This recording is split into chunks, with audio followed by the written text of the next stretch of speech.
Hail, Source Hunter. Good to see you've reached Lacula Forest. There were times when I came to this neck of the woods just to whiff its wholesome air. Alas, that it is thick with sorcery these days. It surrounds us here, like an invisible mist. Takes cat's eyes to see it creep. Even so, it's plain as day to the east, all about Ikara's cabin. Immaculates beset it, no doubt under Leandra's orders. If she has ordered such thorough defences of her sister's cabin, we may be certain that whatever lies within will be a prize more precious than butter-baked plaice. That means Ikara herself must be there, Hunter, and it is essential that you find her. Only she can shed light on the details of Leandra's plans. Ha! Zigzags would see you dash rather than mosey. But matters such as these require a thoughtful approach. Leandra and her cronies may be lunatics all, but they're far from brainless. So be wary, Hunter, and be safe. In the name of the goddess, halt! Who goes there? A wanderer, you say? A lost sheep, perhaps, that has found its flock, the stable of Immaculates. Why, it's Silverglen, of course. Once the abode of miners, now the abode of the faithful. We have traded the search for silver for the pursuit of divinity. I'm sure this sounds strange in what is stranger's ears, but you must know that but a short while ago, a frightful sickness felled us by the dozen, until she who speaks for the goddess brought us a cure. She showed us how we may overcome the frailty and even the decrepitude of our mortal bodies. That is why we now live a life of devoutness and civility, so that we may become immaculate. But I suggest you talk to Father Loik if you want to learn more about the ways of the goddess. Be welcome, therefore, to Silverglen. Blessed be all Immaculates. Source Hunter, you've made it into the hamlet of Silverglen, I see. Unnerving spot, don't you find?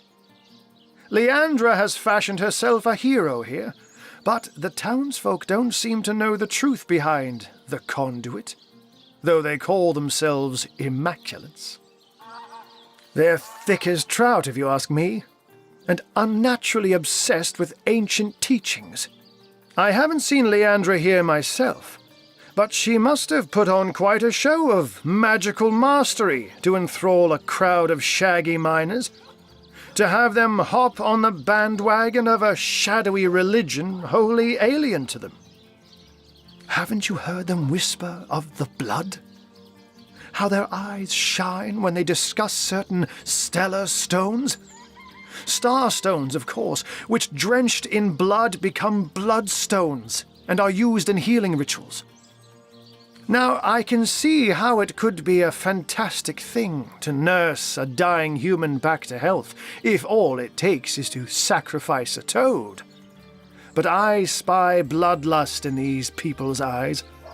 A bloodlust that goes beyond the usual meaning of the word. They all act like they're following a benign goddess that will lead them to paradise. But I'll be a dappled Dalmatian if any of that is true. I've been shadowing the local priest, a man by the name of Loik. I have the feeling he knows more than most in Silverglen, for I've followed him in the night when he meets with cloaked strangers, and goblins even. Mangoth, Hyberheim. Of strange things I've heard him whisper. Yes, this priest has shady goings-on written all over that smug, holier-than-thou face of his. But we must start at the beginning, Source Hunter. The White Witch is still at large. If we want to get to the true heart of Leandra's doings, we must start with her sister. And she's far likelier to be in her cabin among the trees than here among Leandra's followers.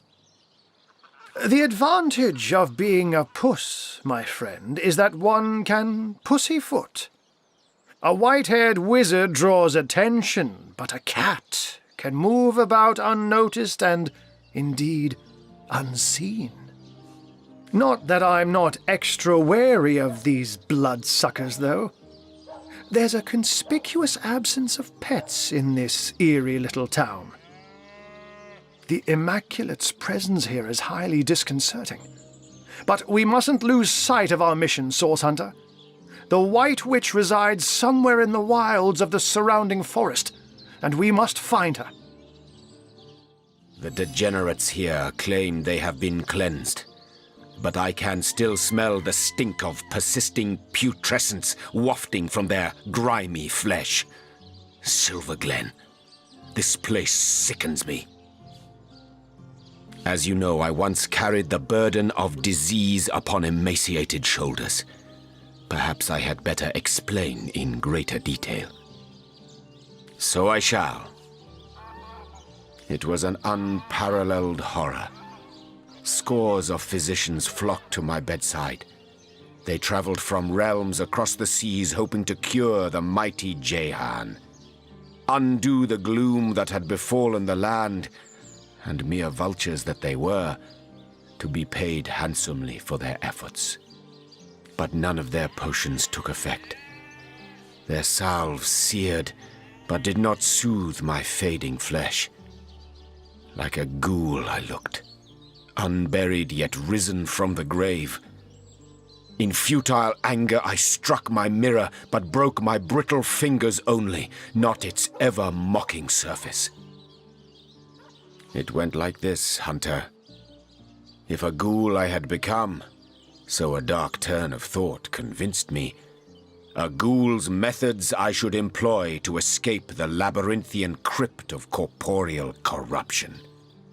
A necromancer I'd be. Yes, only from deep within the deliriums of death would I tunnel my way back into the gardens of life. I did unspeakable things in the dusky dungeons that twist like forgotten veins to long-deceased organs far beneath my castle's sunlit halls. Halls which held my throne and held the bed upon which Heraka slept, her very touch blessing the satin she reposed upon. Still there came no relief. Perversions I created in scores, but they were mere undead all. Creatures so piteous that the thought of cheating death in their guise frightened me more than the swing of the scythe itself. Like mosquitoes in the night, panic and despair beset me until I turned to that darkest of all arts, demonology. It had to be. There was no other way. I could feel the life slipping out of me like love out of a betrayed spouse's heart. So I studied tomes so old the dust that fell from their centuries' unperused pages never knew the light of the stars that now shine. I drew forbidden symbols. I spoke unhallowed words, and from the smoke that rose like a dragon's last breath, a demon appeared to me and said, "Ask, O blighted king, and you shall have." "Just tell me," I cried. "Tell me what ails me." Heraka. Never had I known a single word can cut deeper than the sharpest of daggers. With maddening glee, the demon told me she was one of his kin, a soul-swallowing horror that had been feeding on both my body and my spirit like a leech. An ancient being was she, that moved from king to king throughout the ages, filling their hearts with love, then draining them of life. After such revelations, does one truly desire to live on? Death seemed like a mother then, welcoming me with her all will be well embrace. Yet still I feared exceedingly her seemingly sweet caress, and the oblivion that would follow. Release me from her, demon, and give me back the strength of a sick, free existence. So went my desperate plea. It smiled, of course it did. Smiled bare 100 razors as its eyes came alight with infernal fire. 1,000 years I will give you, it whispered. But then your soul shall be mine to incarcerate in the depths of hellish nemesis. As for your throne, that I'll have now. What say you, O brittle king? Do you accept my terms? I think you know the answer to that question, Hunter. But I've said enough for now. These memories are painful to recollect, so let us turn to the rest of them later. Well, well, well. So our very own demon hunter once dabbled in the so-called darkest of arts himself. Demon hunter? Imposter, more like. All his talk of demons has been nothing but double-faced falsity. You hit the nail on the head. No matter the circumstance, I simply cannot abide a hypocrite.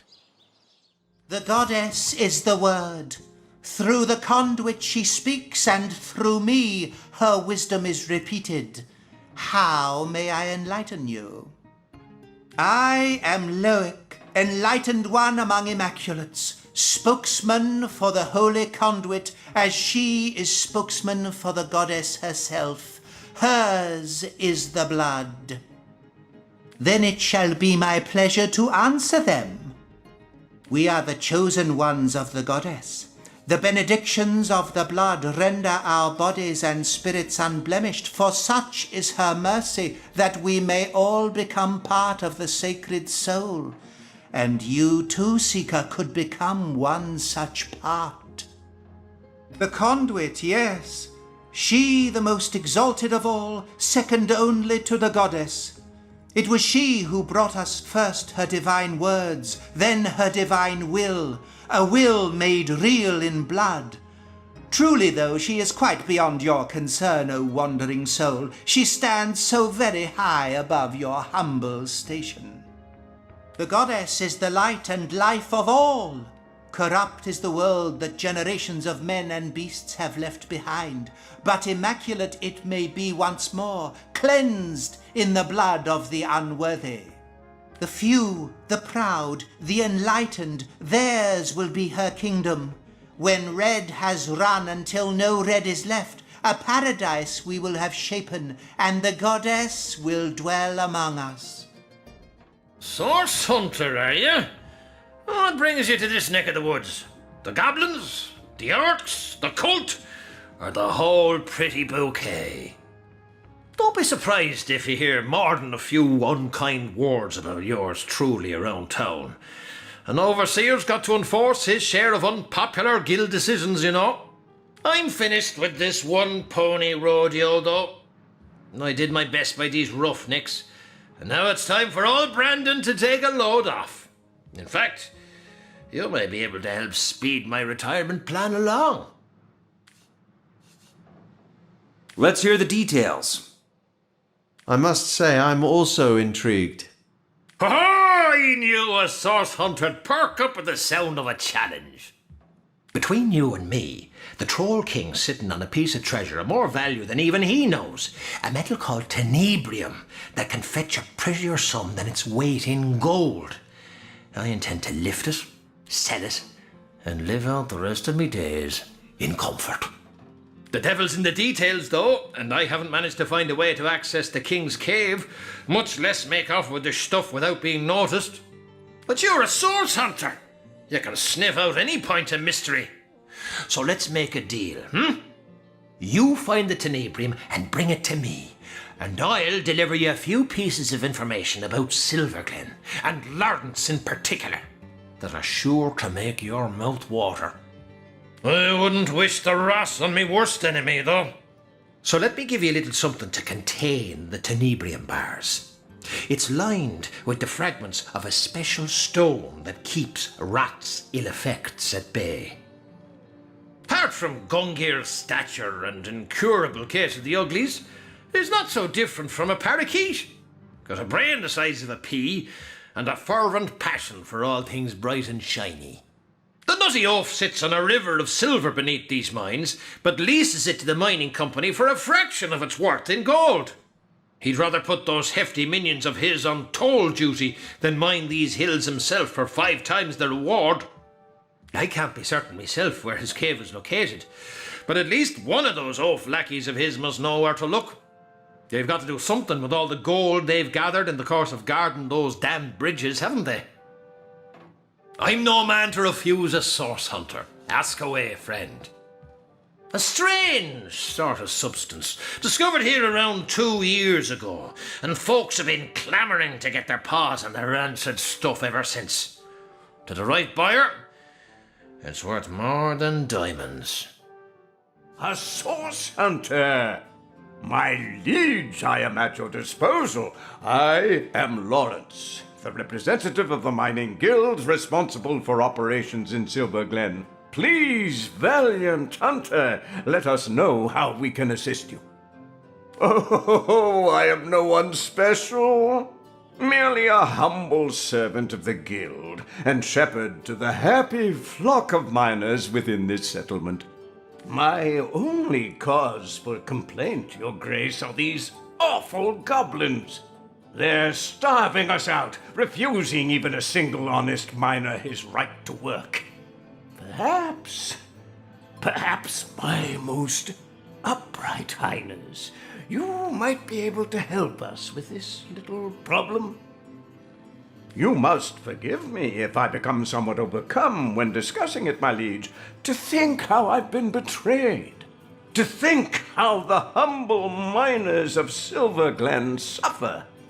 I invited a tribe of goblins to assist us in clearing the tenebrium from our mine, you see. The leader of the troop, a certain spitting Satan named Drexis, promised to clear the tenebrium and be gone. When the job was done, though, he and his band of totem-brained fiends refused to vacate. They've kept close guard of the bridges to the mine since, and they'll slice whoever dares approach them into ribbons. These goblins follow Drexis like lemmings, Your Grace, and if only I could undo the traitor, they'd slither back to the swamp they crawled from. Drexis's head on my mantle would save countless miners from a slow starvation, my liege. What's one goblin over countless disenfranchised workers? Please, Your Grace, I am completely at your disposal. Those brutes! I invited them here to save our valued miners from the ill effects of clearing tenebrium, and those interlopers met my invitation with a hostile takeover. They haven't allowed a single human miner past them in months, and meanwhile my men have all but forgotten their vocation and turned instead to their damned religion. Useless stuff, my liege, worse than common dirt, but 10 times as difficult to extract and infinitely more dangerous. If only we'd known in advance the terrible effect rot would have, we would have stopped trying to clear it immediately. Yes, a dreadful business that. I've been fortunate enough to avoid the sickness so far, my liege, but my heart truly breaks for the families of those who've been afflicted. You see, my liege, when a miner has been overlong exposed to tenebrium, he begins showing certain symptoms. Gangrene about the extremities, fatigue, malaise. At first we attributed these symptoms to poor diet, laziness, and general malingering. Had we known then what we've since discovered, we never would have continued operations. But alas, mistakes were made, and those we lost can never be brought back, no matter what that crackpot conduit would have one believe. My liege, you ought not to concern yourself with the fraudulent leader of a crackpot cult. Really, the whole affair is an utter embarrassment to Silver Glen. Some insane huckster calling herself the conduit of the goddess made her way to Silver Glen at the height of the rot hold on our miners. The people were desperate, you see. When by magic or illusion she managed to cure a handful of them of the affliction, every last one of the bunch began speaking of her as though she were some messiah.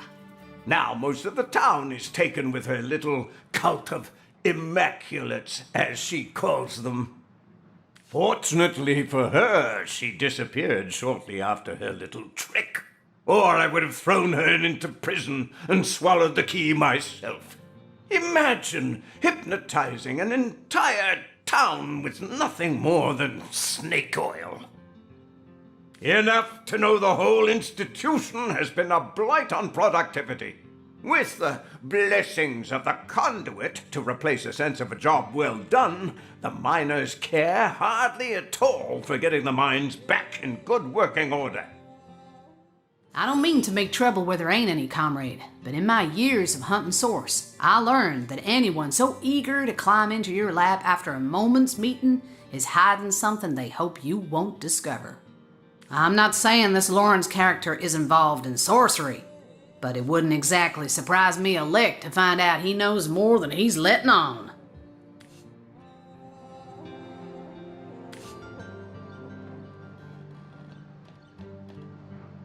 Warms my heart to picture him squirming about plain as day with 3 seasoned source hunters on his tail. Nowhere to hide his sniveling mug than at the bottom of a burlap sack. Hello and welcome to our shop. I am the son of the proprietor, Nadia. Please let us know how we can help you. You've probably noticed that my mother Nadia and I aren't from around here. No. We traveled rather far from our hometown to plant new roots here in Silver Glen. My father, Ben, his death was somewhat mysterious, and we've traced the puzzle back to this little settlement. My mother will have plenty to say on that subject, if you're interested. Ma's a bit intense, to be sure. Set in her ways, but fiercely loyal to the family. Help her out and you've got a friend for life. Cross her, and you'll be better off skipping town. Not that that'll stop her from cursing your line for the next 1,000 cycles of bendis. My father was a good man, equal in character to his wife. His death nearly destroyed us, Ma and me. But now we're here, and we won't leave until we've held the proper parties accountable for their role in his death. Farma Malbenita, a source hunter in Silver Glen. I have traveled mile on top of mile to find help, and now help has, appeared from skinny vapors. My story? Well, this is no small tale. I think perhaps you will be more interested in the short end of stick. I believe Lawrence, the leader of mining guild, tell my husband and many of other workers to mine deadly ore called tenebrium. Lawrence knew that this ore caused rot. Charming name, no? Yet ordered the miners to continue. Many men, my Ben among them, become the sickness. And now they, kick down the bucket. But the sickness, it is not normal. It kills swift and terrible, not unlike source. My son Sebi and I travel from our home to find truth. But this has proven not so easy. My sweet little Pomargo Vizago, my darling Ben. We got along like, peas and ferrets. But here there is work, very well paid, in mines, clearing special rock from silver mine. So he leaves Sebi and I to come to Silver Glen. We wait with hearts like stones for some months. And one day we see familiar figure moving with strange steps on path toward cottage. We run to meet him and take him into our arms, but he collapses at our touch. We help him inside and set him to rest. But he was in terrible condition. Each hour he grow worse, rot so fast we hardly recognize him after 2 short days. He slip away from us, and we bury him with much grief. When his father died, Sebi became restless. Being of the age, he joined army and go straight to front line. Though I was nearly old woman, I joined army as healer to be near and look after my boy. There we saw special legionnaire using strange weapon. And this legionnaire soon come to my tent with the same disease that killed Ben. I discovered the tenebrium ore in this weapon. It was the ore that killed them both. I come to Silver Glen to discover truth, and here I find Lawrence, that arrogant man, conducts his business without apologize to any. Exactly this. Please, Source Hunter, you must help me prove that Lawrence made his workers to mine deadly tenebrium. For your help, I offer blessing from my homeland. Se vi mal successos, mi plantos rizzarbo cae tormenti via nepo soggiai branco. Translation is difficult, but it means something like, if you fail, I will plant cherry tree and haunt your grandbaby beneath branches. Good luck. I will do my best to give answer, Source Hunter. I have not found scrap of civilization among these apes. Sebi longs for heaping plate of my famous sire mule, but the local fairs support no fine food, unless squirrel meat inspire you. As for neighbors, well, those cultists would rather sacrifice supper to goddess than eat it. May Zalmoxis strike him down, the murderer! I have one goal in Silver Glen, to make him share in the suffering he caused. I am certain he has gained from making those miners take the tenebrium. Now I have only to prove it.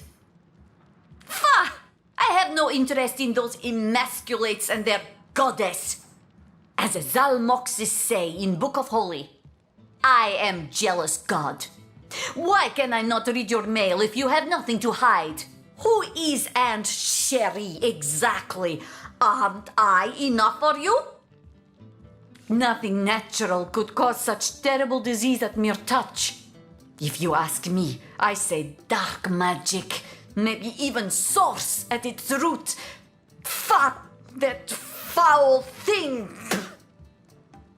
A terrible disease. It transforms flesh of living into flesh of corpse, while infected person still lives. Arms grow black and heavy, legs grow black and heavy, hair rots from scalp. Cielo helpo min! Oh, what memories I have. You there! Back off! Bicky bomb!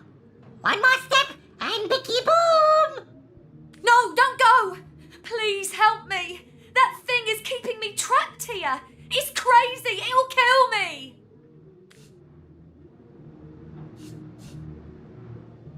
Calm down. We're not coming any closer. Let's just talk about this. Yes, don't worry, miss. We'll get you out of this fix somehow. We just keep a trap shut or Bicky boom! No folks, shoo or Bicky boom! Last warning or Bicky boom! Oh, thank you, thank you, thank you! You saved my life! It was that cur of a Frederick that did this to me. He locked me in here with that ridiculous creature. Dear me, I need to get out of this room. Yes, I'll go downstairs to catch a breath of fresh air, but do come and talk to me again if you want to hear more about what transpired here. My thanks once more, sweet hero. Oh, my hero! My heart is still racing. That little monster's face haunts me every time I so much as blink. Bonnie's my name, and I am, or rather I was, a lover for hire. Folks would come to me when they were in need of some company, conversation, and more intimate desires. But this fiasco has put an end to it. I'll never set another foot into a client's room, not on my life. Yes? Search me. He's a regular of mine, with rather eccentric tastes, I might add. He always wants me to wear a grey wig, for example, and walk with a cane. But I digress. Anyway, he recently spent the night again and I couldn't sleep because of his muttering. He talked something awful all through the night. In the morning, I told him he had gone on and on about some Meridino character and a supposedly secret treasure lair somewhere in the woods. Next thing I knew, he flew into a rage, said the treasure was his and his alone, and that I was nothing but a meddling care. I was just about to let him know I won't stand for such language when he pulled that monster of a bicky out of his satchel and told the little gnome to guard the princess and to go boom if I tried to escape. I spent hours of horrid fear up in that room until you saved me. Nothing much, I'm afraid, but go ahead. I'll answer what I can. I used to, you know. Merchants came and went. They paid well and gave me gifts. Fewer and fewer of them travel here now because of the undead around Seal and the goblins holed up in the mines. Times are hard for a working girl, to tell you the truth. But where would I go? There's danger to be found everywhere these days. These bedeviled days. I haven't been immaculate for a long time now, darling. And if I see what passes for immaculate here in town, I don't want to join the club anew either. Give me fun, not fanaticism. Give me zeal, not zealotry. These people, I honestly don't know what has gotten into them. Troll toll! Troll toll, if you please. It may be pointless, life may be pointless, but the toll needs to be paid. How could it be? My life is like the bridge behind me. It goes nowhere. Loneliness such as this, how it weighs, how it burdens. Dear me, why? I stand here day and night. Humans hate me, for I must take their gold for no good reason at all. Even among my own I find no companionship. Troll toll is all they think about. Once, though, I was happy. A girl, one of your very own kind, used to pass by daily. She was bright and young and gay. She smiled. She bade me good morning. She told me about the dreams that had come to her in the night, but then she left for a far-away land. She is gone, and I have been lonely ever since. Oh, if only a jolly young girl would come to talk to me once more. It's all the goblins' fault. They cut the ropes to prevent you humans from going to the mines below. Ropeless, pointless, and yet I must cry for toll. He is the king of Lucula Forest, and a most formidable troll indeed. I do not even like to talk about him, for fear he might find out and crush my skull like a walnut. Archibald, though, Archibald may be willing to speak. His fine mind makes him bold. Find Archibald, a proud troll and troll father, if you wish to know about the king. We ask for toll because our king commands us to. He is mad for gold, all his senses crave it. Gold is his life, and therefore it is my life too. Even though I care more for the daisies in the fields than I could ever care for cold, dead metal, no matter how pretty its lustre. 1,000 gold coins, such is the toll I must ask. So, let's have the troll toll, if you please. No, we're not going to pay to cross a broken bridge. Indeed we are not. The mere notion is absurd. So you will not pay? I can hardly blame you, though the rules of toll-taking trolls stipulate I must club you to death for your refusal. I shall not do so. What, I wonder, would be the point? Leave me, like she left me, my bonny lass. Would that another would come. Would that another would come and ask, "How are you, Fumble?" You there, your knightship. Oh, please, come to our aid. My wife and I are stranded here. We're refugees, my liege. Two of the far too few souls that managed to escape Hunter's Edge when the orcs invaded. We were hoping to reach Silverglen, but we were attacked by highwaymen. Those devils would have scalped and skewered us if it hadn't been for Alfie. Oh, the brave creature bit one of them in half, though not before being frightfully wounded himself. Oh, it was naught but a small stop for trading folk along the long road south to Sicil. We got along all right, but now our little home's finally been undone. Orcs invaded, and the source hunter who was meant to protect us didn't save a one of us. Bravest beast of burden in the borough is Alfie, but the poor blighter's bleeding like a stuck pig and can't move no more, which means we can't move no more either. Why, it would be folly to abandon a bandit killer in a wood full of bandits now, wouldn't it, your knightship? Besides, all our worldly wealth is strapped to his back. We'd be destitute without it. And yet, we can hardly stay here forever. Silverglen is close enough to see the chimney fumes from here. Mara absolutely refuses to leave Alfie's side, and like I said, I'm inclined to agree with her.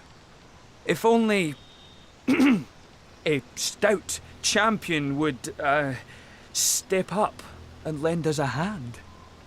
Oh, we'd be mighty grateful if you would escort us to Silverglen, your knightship, for it is our aim to set up shop there, a new smithy in a new town. Without Alfie, though, without the tools he carries, I'd be like a fisherman without his rod, grasping for salmon with his bare hands. Never could I produce the quality of work for which I'm renowned. Our predicament is clear, and the biggest problem is that Alfie's wounds are so dire, no ordinary healing potion will work. He needs... well, I don't know what he needs, but they say miracle cures are produced by the priests of Silverglen. We are, my liege, though like I said, it would grieve us dearly to leave Alfie behind. You're right. We should try to heal Alfie first. Indeed. He carries your belongings after all. I'm glad you've agreed Alfie needs to be saved before we can depart. Please leave no stone unturned in your search for a concoction that will heal his wounds. Oh, how good it is to see a human face in these odious woods filled with nightmares come real. Do forgive me if I seem a bit bedraggled, but we've had a frightful time of it of late. My husband Bjorn's a blacksmith, of some renown as a matter of fact, a favourite with the legionnaires that passed through Hunter's Edge, or used to, I should say. He hasn't a head for business though, and that's where I come in. We made a good living, he and I, in that quiet little town. Orc plunder now. What is there left to say, really? I could tell you it's more wholesome than Sicil, but then the orcs came. I could tell you it's cosy, that the people there are nice, but then the orcs came. All you'll find there now are broken dreams and broken bodies around orcish bonfires. Hunter's Edge? It no longer exists. Oh, I do hope you can heal dear Alfie. He deserves every care he can get after saving us so valiantly. Or perhaps he was just hungry. Still, the result is the same, isn't it? I knew that man, comrade. A fine blacksmith, Bjorn. It gladdens me more than you can imagine to see he and Mara escaped Hunter's Edge. But it's no wonder he blames me for what happened there. Well, it started like any other day, comrade. I told you before, and this much was true. Hunter's Edge was a quiet place. There hadn't been a peep from the Phantom Forest in nearly a century, and save the occasional drunken orc wandering in from the west, there was nothing for any of the townsfolk to fear. I was on patrol one sunny afternoon when I stumbled upon a pair of scrawny orcs building a fire. Bellowed at 'em to get, but they went for their swords instead. Well, I made short work of 'em, but I couldn't find their tribe insignia anywhere. What I did find was a deep red, apple-sized gemstone in one of their pockets. It was warm in my hand and seemed far too fine a treasure to belong to an orc. You and I both know that now, but then my senses were dulled by years of peace. I'd grown soft. I was foolish. I figured it to be an oversized ruby. and it was the worst misjudgment of my life, comrade. Their kind never did take a shining to such finery, so I assumed it had been stolen for its trading value. I pocketed the gem and planned on sending it up to Academy North for the Order to deal with. All was peaceful back at the village, all was quiet. If only I'd known then. If only I had paid attention, had seen the signs. Night had only just begun to fall when they surrounded us. It could only have been a few dozen, but they swarmed like hundreds. Those of us who resisted were immediately cut down. I watched the blood of innocent villagers spill into the streets. I saw their bodies hit the ground. People it was my job to protect, comrade. I made myself promise that night, comrade. Never again would I let another sign of source pass me by unnoticed. Never again would I fail in my sworn duty. It's a promise I intend to keep. Let's discuss it another time, comrade. It ain't easy for an old bear like me to greet these ghosts. For now, maybe we ought to soldier forward. Plenty to be done around these parts, eh? Ready to advance? Ready to defend? Ooh, the pain. Demons take all bandits. I bit one of the buggers in two, and still he stabbed and stabbed before he finally croaked. I have no idea what I am really, only that I was caught in a snare when I was very little. Luckily, the hunter thought I didn't look quite appetising enough to be eaten, and so he sold me to Mora. Bjorn didn't like the look of me at first, but when I grew strong, stronger than 5 stallions combined, I was suddenly promoted to carrier beast. Were that I was weak, for I loathed carrying things. Bless your heart merely to suggest it, my friend, but you'll need powerful magic indeed to cure this devilish gash. I've heard they dabble in healing rituals in Silverglen, which is, ironically, the very place we're unable to reach, us three. A bloodstone? Then it is in your power to heal me. Will you? Close my We eyes. have the means to save this animal, and so we shall. That would be the kind thing to do, yes. My word! Well, this is marvellous! Nay, miraculous! Outlaws be damned! I am healed! Silverglen! We did it! Oh, you did it! Oh, Mara, my love! Truly have we been delivered. You live, Alfie lives, and I do too. Oh, joyous hour! I still can't believe it! Silverglen!